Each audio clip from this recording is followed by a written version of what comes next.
twongeye turatomboye bana b'Imana baduhamagara na Nyagasani kugira ngo tugirire neza ku mpuhwe ze. Ku izina ry'Imana Data na Mwana na Roho Mutagatifu, amen. Amahoro bana b'Imana, ni muhumure, Imana iradukunda, ije kutugira neza kuri iki cyumweru cya kabiri cya Noheli, tariki 29 Ukuboza 2024, ubwo duhimbaza umunsi mukuru w'umuryango mutagatifu, urwo rutagatifu rw'i Nazareti, Yesu, Mariya na Yosefu. Dore amasomo rero agiye kutwegereza Imana no kwiyambaza urwo rugo rutagatifu rw'i Nazareti. Isomo rya mu gitabo cya mbere cya Samweli, umutwe wa mbere, umurongo 20 kugeza ku 22, n'umurongo 24 kugeza ku 28. Igihe kigeze, Ana wari utwite abyara umuhungu, amwita Samweli agira ati, kuko namusabye Uhoraho. Muri uwo mwaka umugabo we Elikana azamuka n'umuryango we wose gutura Uhoraho igitambo nk'uko bisanzwe no kurangiza isezerano rye. Ariko Ana ntiyazamukanaga nabo, ahubwo abwira umugabo we ati, ntegereje ko umwana acuka, nibwo nzamujyana mwegurira Uhoraho, maze abe ariho azaguma. Amaze kumucutsa, aramuzamukana hamwe n'ikimasa cy'imyaka 3, inshuro y'ifu y'ingano n'uruhago rw'uruhu rurimo divayi, amwinjiza mu ngoro y'Uhoraho i Silo, kandi umwana yarakiri muto. Batamba cya kimasa, maze umwana amushyikiriza Heli. Ana ati, umbabarire shobuja, uhorane ubugingo shobuja. Nijye wa mugore wari iruhande rwawe ahangaha nsenga Uhoraho. Uyu mwana niwe nasabaga, none Uhoraho yampaye icyo namusabye. Nanjye ndamumuhaye, yeguriwe Uhoraho mu buzima bwe bwose. Nuko bunamira Uhoraho aho ngaho. Iryo ni ijambo ry'Imana. Zaburi ya 84. Nyagasani, amahoro n'ibyishimo nibiganze mu ngoro yawe. Umutima wanjye wahogojwe no gukumbura inkomane z'Uhoraho. Umutima wanjye n'umubiri wanjye biravugiriza impundu Imana nyir'ubuzima. Ndetse n'igishwi kibonera inzu, n'intashya icyarishyira mu byana byayo. Ku ntambiro zawe Uhoraho mugaba w'ingabo, mwami wanjye kandi Imana yanjye. Hahirwa abatuye mu ngoro yawe, bakagusingiza ubudahwema. Hahirwa abantu bisunga ububasha bwawe, bahorana umugambi wo kugana ingoro yawe. Uhoraho Mana nyir'ingabo, umva isengesho ryanjye, utega amatwi Imana ya Yakobo. Mana wowe ngabo twikingira, reba witegereze uruhanga rw'intore yawe. Nyagasani, amahoro n'ibyishimo nibiganze mu ngoro yawe. Isomo rya kabiri ryo mu ya mbere ya Yohana intumwa, umutwe wa 3 umurongo wa 1 kugeza ku wa 2, no 21 kugeza ku 24. Inkoramutima zanjye, nimurebe urukundo ruhebuje Imana Data yadukunze, kugeza naho twitwa abana b'Imana, kandi tukaba turi bo koko. Dore impamvu isi idashobora kutumenya, nuko itamenye Imana. Inkoramutima zanjye, ubu turi abana b'Imana, ariko tuzamera ntibiragaragazwa. Gusa tuzi ko igihe Kristo azigaragariza tuzaba dusa nawe, kuko tuzamureba uko ari mu by'ukuri. Inkoramutima zanjye, niwo umutima wacu udafite icyo dushinja, dufite amizero yuzuye ku Mana, maze icyo dusabye cyose tukagihabwa, kuko dukurikiza amategeko yayo kandi tugakora ikinyura. Dore rero itegeko ry'Imana, nuko twakwemera izina ry'umwana wayo Yesu Kristo, kandi tugakundana nk'uko yabidutegetse. Ukurikiza amategeko y'Imana aguma mu Mana, nayo ikamugumamo. Kandi aho tumenyera ko Imana iturimo, nuko yaduhaye Roho wayo. Iryo ni ijambo ry'Imana. Nyagasani Yesu nabane namwe. Amagambo mu Ivanjili ntagatifu yanditswe na Luka, umutwe wa 2, umurongo wa 41 kugeza ku 52. Uko umwaka utashye, ababyeyi ba Yesu bajyaga i Yerusalemu guhimbaza umunsi mukuru wa Pasika. Nuko umwana amaze imyaka 12, bajyanayo uko babimenyereye ku munsi mukuru. Iminsi mikuru irangiye barataha, umwana Yesu asigara i Yerusalemu, ababyeyi be batabizi. Bagenda urugendo rw'umunsi wose, bakeka ko ari mu bagendanaga. Hanyuma bamushakira muri bene wabo no mu bamenyi. Bamubuze basubira i Yerusalemu bamushaka. Hashize iminsi 3 bamusanga mu ngoro yicaye hagati y'abigisha, abateze amatwi kandi abasiganuza. Abamwumvaga bose batangariraga ubwenge bwe n'amagambo yabasubizaga. Ababyeyi bamubonye barumirwa, maze nyina aramubwira ati, mwana wanjye tugenje ute? Njye na so twagushakanye umutima uhagaze. Arabasubiza ati, mwashakira giki? Muyobe ko ngomba kuba mu nzu ya Data? Bo ariko ntibasobanukirwa n'ibyo babwiye. Nuko ajyana nabo i Nazareti, agahora bumvira. nyina abika ibi byose mu mutima we. Uko Yezu yakuraga niko yungukaga ubwenge n'igihagararo anyuze Imana n'abantu. Iyo ni ivanjiri ntagatifu. Uko Yezu yakuraga niko yungukaga ubwenge n'igihagararo anyuze Imana n'abantu. Bayoboke b'Imana, nimugire amahoro. Aha tugeze ni kuri buri munsi. Buri munsi uhabonera ibisubizo biturutse ku Mana. Buri munsi uhure n'Imana, Imana ikugire neza buri munsi. Mu isominari nkuru turi kwiga turi abadiyakoni, twari dusigaje iminsi mike ngo tuzaba abapadiri. Nuko padiri, umuyobozi wa roho, aduha itegeko rigira ritya ati rero bana banjye bapadiri, mugiye guhabwa ubupadiri, reka mbabwire ibanga rikomeye cyane. Umunsi bagushatse bagakubura, dore ko umupadiri itegeko rye ni ukuboneka igihe cyose abamushaka bakamubona. Rero umunsi bagushatse bagakubura, uzakore ku buryo batagusanga uri mu ikabare, batagusanga mu nzu y'indaya, batagusanga mu isayo, ahubwo bazagusange hehe? Muri shapeli. Byibuze niba kubura bazakubone muri shapeli, bazakubone mu ngoro, bazagusange uri gusenga. Bayoboke b'Imana, Yezu Kristo akuzwe. Niba iryo tegeko twararyubahirije abo twari turi kumwe, Imana ikomeze kutugira neza. Niba kubura bagakubura, byibuze bazagusange uri hehe? Upfukamye uri mu ngoro. Bakristo bavandimwe, tugeze ku cyumweru cya kabiri cya Noheli, icyumweru cy'urugo rutagatifu rw'i Nazareti, Yezu, Mariya na Yosefu, umuryango mutagatifu. Turaza kuzirikana ku ngingo igira iti aho dushakira ibisubizo, aho dushakira Imana, aho dushakira ibisubizo. Yamvuga mutagatifu Agustini igihe amaze kugarukira Imana wagize ati, Nyagasani Mana yanjye, nagushakiye hose ndakubura, nirukanye imisozi n'imisozi, ngushakira mu ihirwe ry'ibyaremwe byinshi cyane, henshi cyane.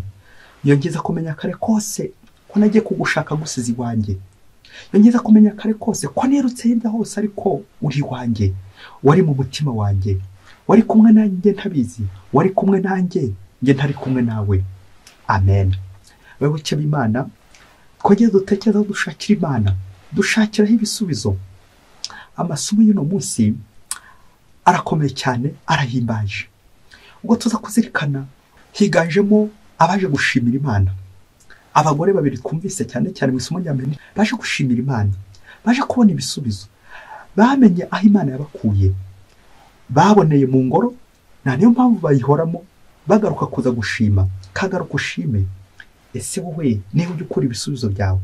Aho rero niho uzahora. Ahantu hose ukura ibisubizo niho uzahora. Yamvugo Yezu igira iti aho ubukungu bwawe uri, nta n'umutima wawe uryo uri. Niba ibisubizo ubikura mu ngoro, nta niho nyine uzahora. Niba ibisubizo ubikura mu ikabare, nta niho nyine uzahora. Niba ubikura mu nzu y'indaya, nta niho uzahora. Niho ukura ibisubizo wowe. Ana na Bikira Mariya bafite aho bakuye ibisubizo, nta niyo mpamvu twumva buri mwaka bahahora baje gusingiza Imana, urugendo nyobokamana. Mu isomo rya mbere twazirikanye mu gitabo cya mbere cya Samweli, tubonamo inkuru y'umugabo bita Helikana wari ufite abagore babiri, Ana ndetse na Penina. Batubwira uburyo Penina yahoraga ashinyagurira Ana kubera ko Penina yari afite urubyaro, nuko agahora ashinyagurira Ana ko ari ingumba. Umunsi umwe ngo Ana mu rugendo nyobokamana bakoraga buri mwaka, yaje kujya gutakira Imana, asigara mu ngoro ararira. Igihe baje guhura na Hera umuherezabitambo, akamubwira ati, genda uwaraguha ibyo wasabye.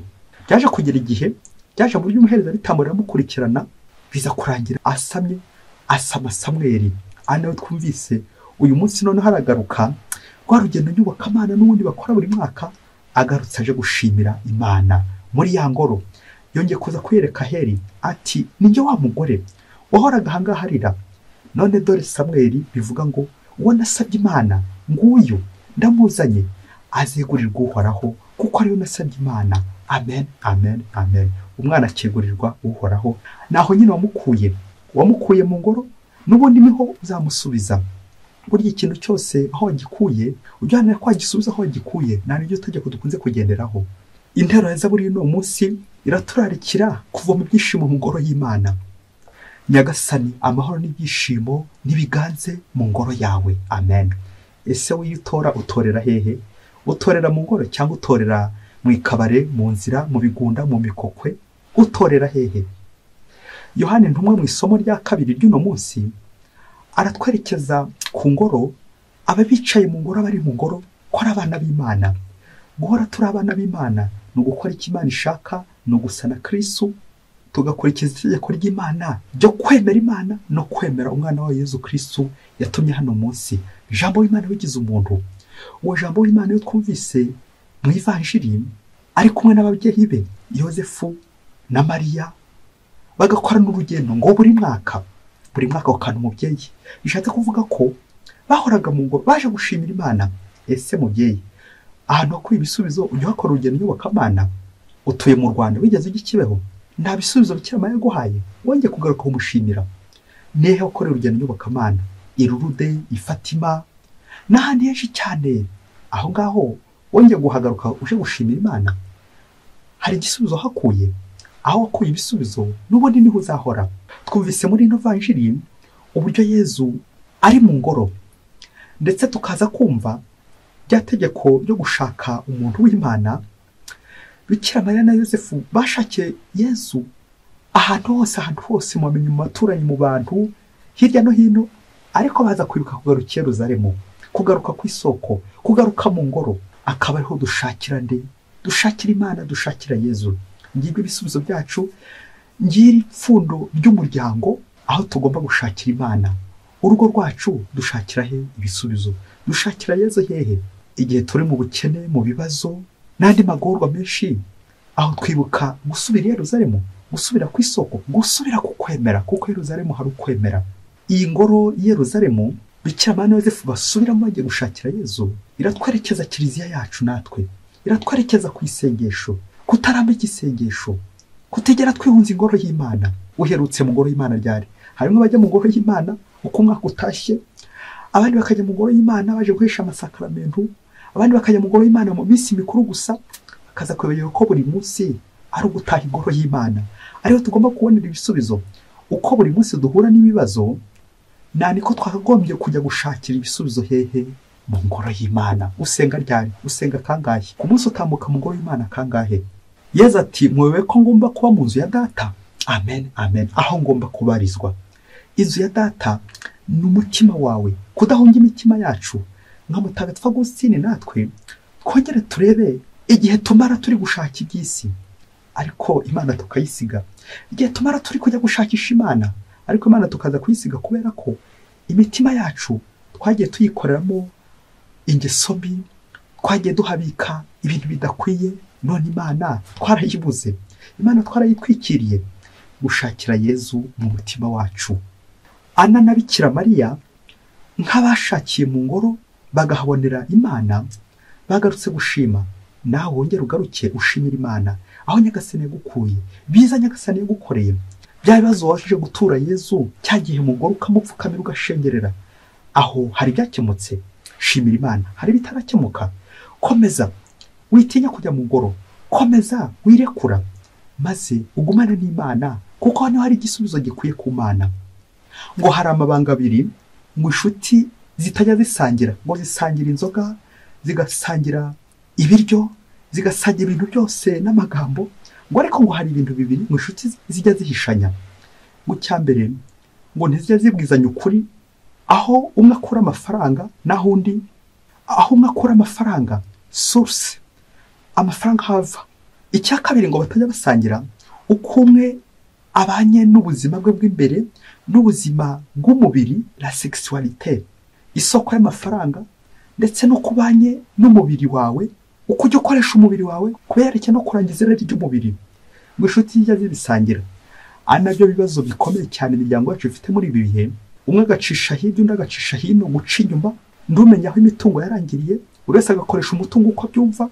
Umugore cyangwa umugabo uwo mwashakanye ntazamenya aho umutungo wawukuye cyangwa aho wumariye, cyangwa ntuzamubwize ukuri uko ubanye n'umubiri wawe, uko ujya umuca inyuma, nuko rero byose bikazarangira urugo rwanyu rusenyutse.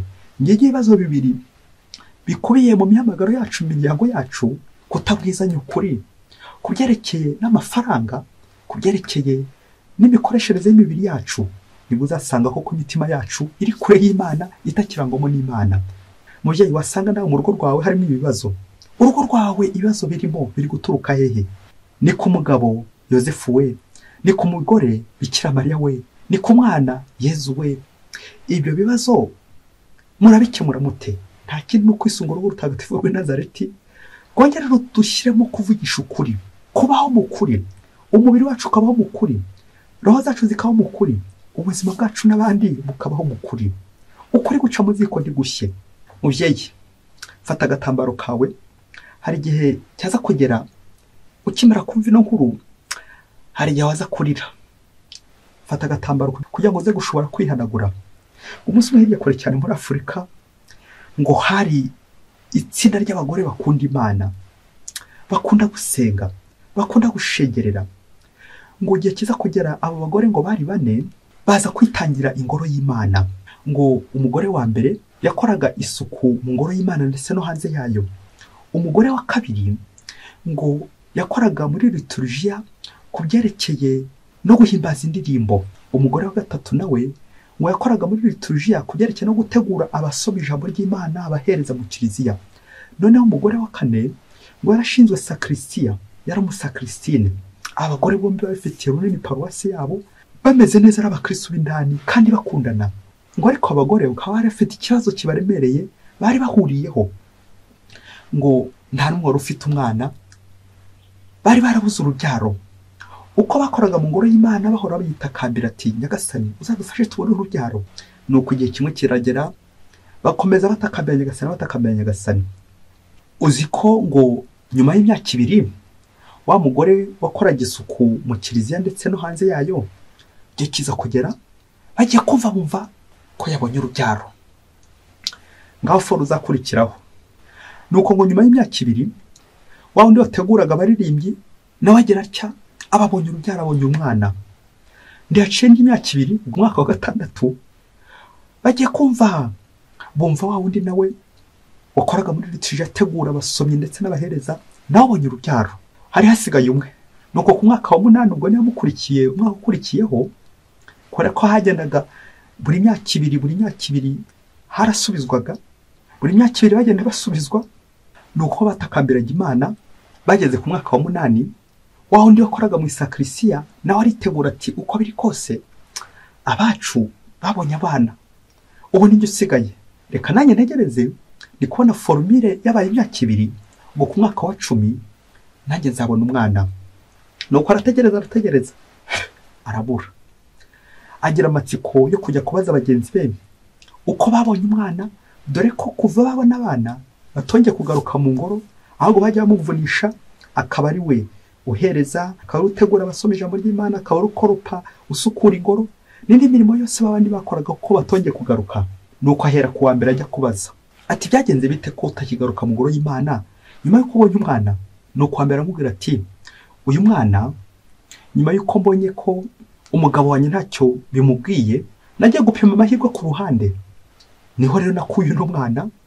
Ibyo byatumye dushwana n'umugabo kugeza nubwo atakongera gukandagira mu ngoro, nanjye sinakongera gukandagira mu ngoro y'Imana kuko tubanye nabi n'umugabo, twarashwanye andega ko namuciye inyuma, ko ndihanganya ngo ntegereze.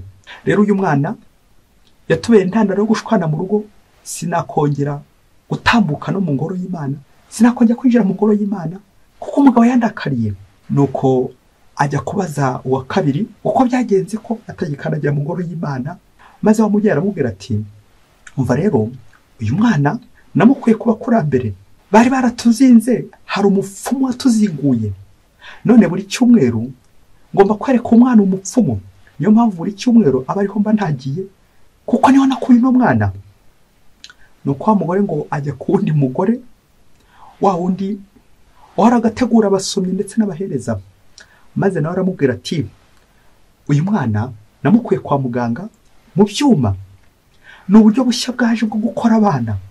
Rero muganga wamunkoreye buri gihe muhozayo kugira ngo buri munsi muhozayo kugira ngo muganga musuzume yongere amuhe imiti ku buryo wa mwana agenda akura buhoro buhoro. Niyo mpamvu ntakiboneka kuko uyu mwana nyine akesha bari kwa muganga, mba namujyanye kwa muganga kuko niho namukuye nyine, ni muganga wamumpaye, twamukoreye mu byuma.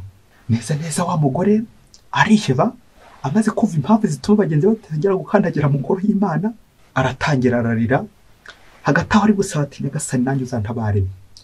Nuko wa mugore akomeza aguma gukora wenyine mu isakristiya mu ngoro y'Imana, anako afite agahinda yibaza uko bizagenda. Nuko igihe cyaje kugera mu myaka 12, nk'aya myaka Yesu yari afite igihe agiye bamujyanye Yerusalemu. Nuko igihe kiza kugera wa mugore abona urubyaro, na n'ubu aracyakora mu isakristiya, na n'ubu aracyari mu ngoro y'Imana. Kubera iki? Yakomeje gutakamba, yakomeje kuguma kwa Yesu, yirinze kwivumbura, aguma kwa Yesu. None imyaka 12 nawe afite urubyaro kubera Imana. Bayoboke b'Imana, Yesu Kristo akuzwe. Aho wakuye niho uzasubiza n'ubundi. Niba umwana waramukuye mu buraya, ucunge ahubwo umwana nawe uzaba indaya, ushwanisha abandi, ubwo rimwe amakimbirane, amatiku, gucana inyuma, kutihangana, imibiri yacu nk'uko twagiye tuyikoresha mu ngeso mbi, none kuko bizarangira ingoro y'Imana tuyihunze. Ni umwana wawe ukuye kwa mupfumu, bya bintu byapfu biribwa n'abapfumu, n'ubundi niho uzamuhoza nyine, uzamuhoza aho ngaho. Kuri ifoto nyine y'umwana w'umupfumu, umwana se ntazaba umupfumu nyine. Ni umwana none waramukuye kwa muganga mu byuma, fécondation artificielle, umwana w'umukorano nyine azahora kwa muganga nyine kugira ngo agume kwa nyirawo. Ariko mubyeyi akakakana wa kane. Ni umwana wamukuye mu ngoro nka Ana na Bikira Mariya, n'ubundi niho umwana azahora, uzamutura Imana, azaba umwana w'Imana. Bakristo bavandimwe, bana b'Imana, ni muhumure, ni mukomere. Wongere abantu kuri ibisubizo byawe bikuye hehe? Cyagiye wari ufite ibibazo, wabuze urubyaro, ufite ibibazo, uri mu kaga, uri mu gahinda, ufite uburwayi, niho kuri ibisubizo, niho kuri umuti, niho umuti ukura mu ngoro y'Imana. Urahirwa, Imana muri kumwe, ukomeze ubishyingure mu mutima nka Bikira Mariya. Aho wakuye umwana, aho ukuye igisubizo ni hehe? Ni ku Mana. Ongera urebe niba utaramukuye mu ikabare, mu isoko, mu isayo, mu byuma, umwana w'ibyuma nyine. Kuri ifoto y'umwana uvukiye mu byuma, umwana ibyuma byareze, ubusaho ejo n'ejo bundi ntazaba icyuma. Ya ndirimbo igira iti wakwihanganye ugategereza ko yeza kwibuka kandi akuzirikana. Uyu munsi iki cyumweru mu rugo rwawe ukomeze kwihangana nka Ana wagize ishavu, agahinda, igisebo, bakamushinyagurira, ariko agakomeza kwihangana, akaguma mu ngoro, agatakira Imana kugeza ubwo byaye Samweli. Nawe wongere urebe byose ibibazo biza bigukubita, abagushinyagurira, abagukwema, abakunenga, uvuga uti uhora n'igisubizo cyanjye. Aha niho nzakura igisubizo mu ngoro y'Imana. Ntugahave. Icya kabiri, konye tuzirikane ku ngo zacu. Ahenshi ingo nyinshi ziri kujya gusaba gatanya ati dutandukane. Icyo ni ikibazo cyo kubura Yesu. Yesu abuze muri urugo rwanyu, gucana inyuma, umugabo agacinya umugore we ati njye kugerageza amahirwe, njye kwipima. Ukwipima ku mupfumu, ukipima kwa magendu, ukipimisha ibyuma n'ibindi byinshi cyane, ariko ukibagirwa kwipimisha mu ngoro y'Imana, mu isengesho. Ngizi ingo zacu nyinshi zirimo ibibazo, zabuze isengesho. Yesu yabuze mu ngo zacu. Urugo rutagira Yesu ruhoramo ibibazo, urugo rutagira Yesu bacana inyuma, ubusambanyi, ubwicanyi, ubugambanyi, uburozi bugakwira muri urwo rugo kuko habuze iki? Habuze Yesu, habuze Imana.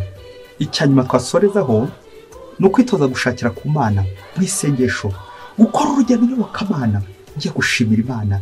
Urugendo nyobokamana rero nubwo tuvuga ngo ni rimwe mu mwaka, ariko buri munsi gusura Yesu, gushengerera, visite au Saint-Sacrement, kugira ngo ngero yibutse hajye urugo rwanjye ninde uri ku rugenga. Yosefu ari ku rugenga na Bikira Mariya na Yesu, ruracyarimo abo batatu nibo baruyoboye. Urugo rwanjye rufite Yesu, dore ko ufite Yesu aba afite byose, ufite Yesu aba afite ibisubizo byose, ufite Yesu ntacyabura. Twese duharanire ko ingo zacu zavamo Yesu. Wifurije urugo rwiza, wubake, wirinde ibyonnyi, Yesu avukire mu ngo zacu buri munsi. Mwese Imana ibahe umugisha. Imana Data na Mwana na Roho Mutagatifu. Amen. Padiri Masumuko na Disilasi wa Diyosezi ya Cyangugu.